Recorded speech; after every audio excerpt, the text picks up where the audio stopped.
আসসালামু আলাইকুম, আশা করি সবাই ভালো আছেন। আমার সামনে যে মোবাইলটি দেখছেন এটি হচ্ছে পানিতে পড়ার পরে অটো রিডিং। দেখেন যে 30-35 অটো রিডিং চলে আসছে। দেখেন পানিতে পড়ার পরে অটো রিডিং দেখেন 30-35 এরকম চলে আসছে, মানে অনেক সুইচ চাপ না দিলেও চলে আসছে। এখন আমরা ডিসপ্লের বেজটা খুলে দেখব যে রিডিংটা আছে কিনা। দেখেন যে ডিসপ্লের বেজটা খুলে দেওয়ার পরে কিন্তু ওই শর্টটি আর দেখা যাচ্ছে না। এখন আমরা সুইচটা চাপ দিয়ে দেখব যে মাদারবোর্ডের রিডিংটা ঠিক আছে কিনা। আপনারা দেখতে পাচ্ছেন যে মাদারবোর্ডের রিডিং ঠিক আছে। মাদারবোর্ডের রিডিং 100% ওকে আছে, যেহেতু মাদারবোর্ডের কোনো সমস্যা আমি এখানে দেখছি না। দেখতে পাচ্ছেন যে মাদারবোর্ডের রিডিং ওকে। এখন আমরা আবার এলসিডির বেজটা লাগিয়ে দেখব যে রিডিংটা আবার ঠিক আছে কিনা। যে এলসিডির বেজটা আমরা এখন লাগিয়ে নিচ্ছি, নেওয়ার পরে আবার মাইনাস প্লাসে লাগিয়ে দেখব যে রিডিংটা ঠিক আছে কিনা। আপনারা দেখতে পাচ্ছেন যে এলসিডির বেজটা লাগানোর পরেই কিন্তু 30-35 অটো রিডিং দেখাচ্ছে। আপনারা দেখতে পাচ্ছেন এই যে 30-35 অটো রিডিং দেখাচ্ছে। দেখেন এলসিডির বেজটা দেওয়ার পরেই। এখন এই ধরনের সমস্যাগুলা, এইটা কিন্তু আপনার এলসিডির থেকেই সমস্যা। দেখেন এলসিডির বেজটা খুলে দিলাম, দেখেন যে আর এই সমস্যাটা নেই। এখন এই ধরনের সমস্যা হলে আপনারা এলসিডি সরিয়ে ফেলে দিবেন না, এলসিডিটা সাইডে দেওয়ার চেষ্টা করবেন। আমরা এখন এলসিডিটা খুলে সারা যায় কিনা দেখব, আর ভিডিওটা অবশ্যই মনোযোগ সহকারে দেখবেন। আর এলসিডিটা খোলার সময় অবশ্যই সাবধানের সাথে খুলবেন, যাতে এলসিডির কোনো সমস্যা না হয়। এখন এই যে 30-35 এরকম অটো রিডিং আসছে এলসিডির জন্য। এখন এলসিডির কোথায় থেকে এই ডিস্টার্বটা আসছে আমরা সেটা খুলে চেক দেব।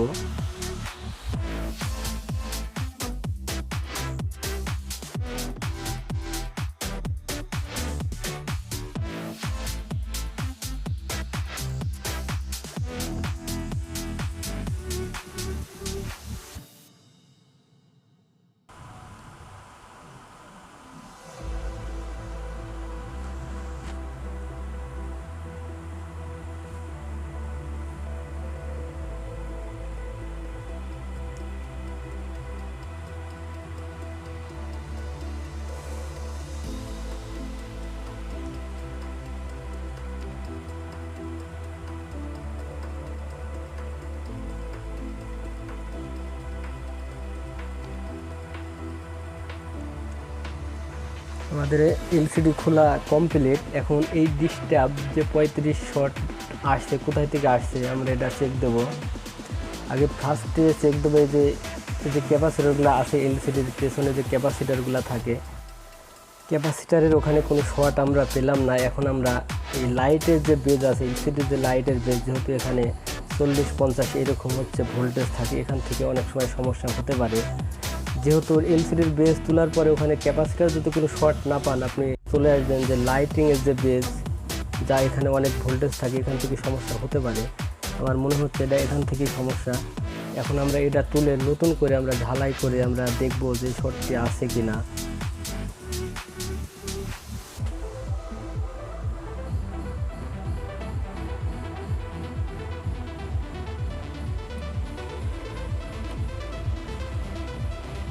যেহেতু সেট পানিতে পড়লে যদি এলসিডিতে এরকম কোনো সমস্যা দেখায় অথবা লেখা না আসে, মানে যদি লেখা না আসে, স্ক্রিন যদি ব্লু থাকে, তারপরে আপনারা খুলে অন্তত ক্যাপাসিটারগুলো চেক দিবেন।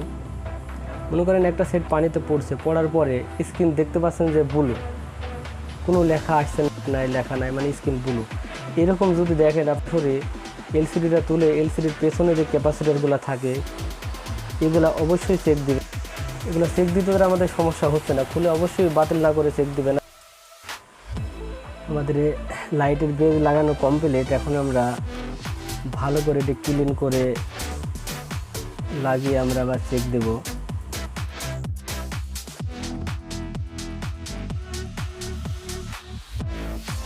এটা এখন আমরা আপনারা দেখতে পাচ্ছেন যে এলসিডির যে বেজ লাইটের যে বেস লাগানো কমপ্লিট। এখন আমরা মাদারবোর্ডে লাগিয়ে দেখবো যে শর্টটি আছে কিনা।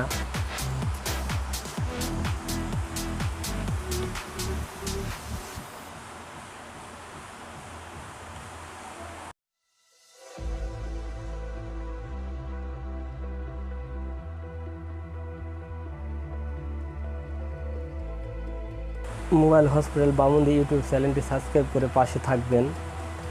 আর চ্যানেলে আমরা যেহেতু নতুন, আমাদের এই কথার মাঝে ভুল ত্রুটি হতে পারে, অবশ্যই ছোট ভাই হিসাবে ক্ষমার দৃষ্টিতে দেখবেন।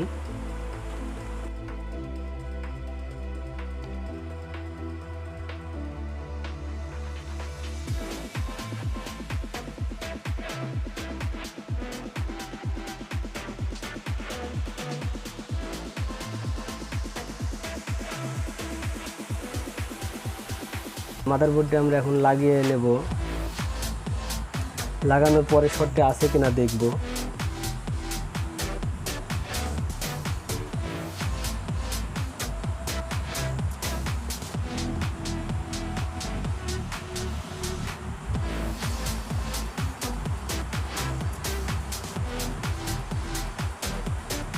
এলসিডি লাগানো কমপ্লিট। এখন আমরা পাওয়ার সাপ্লাই দিয়ে আবার দেখব যে এলসিডিটা ঠিক আছে কিনা।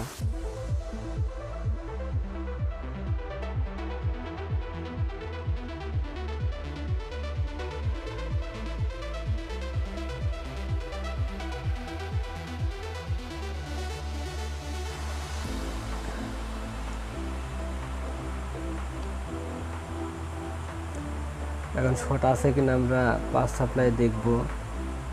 আপনারা দেখতে পাচ্ছেন যে শর্ট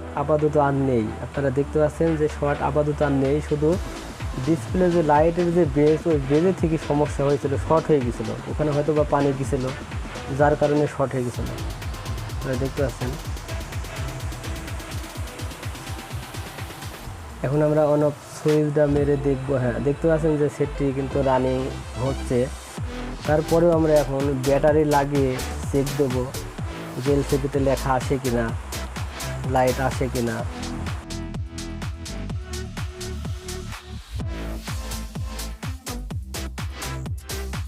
এখন এলসিডিতে লেখা আসে কিনা আমরা দেখবো। এই যে আশা করি যে দেখতে পাচ্ছেন যে শুধু এলসিডির দিকটা ঠিক করে দেওয়ার পরেই কিন্তু লেখাটা চলে আসে। সবাই ভালো থাকবেন।